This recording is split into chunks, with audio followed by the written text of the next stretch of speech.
Espoon eläinlääkäriasemalla on 25 vuoden kokemus toimialaltaan.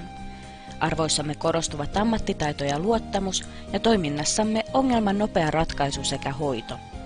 Aloitimme toiminnan Espoon Perkkaalla vuonna 1985 kaupungin ensimmäisenä pieneläimiin erikoistuneena eläinlääkäriasemana.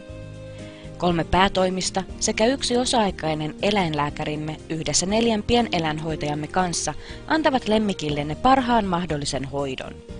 Tilamme ovat ajanmukaiset ja hoitovälineistömme huippuluokkaa.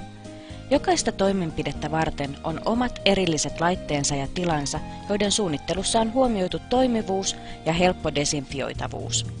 Kouluttaudumme säännöllisesti ja seuraamme alaamme, jotta voimme tarjota käyttöönne parhaan tunnetun tietotaidon. Yksilöllistä huolenpitoa lemmikkisi parhaaksi. www.eläinlääkäriasema.fi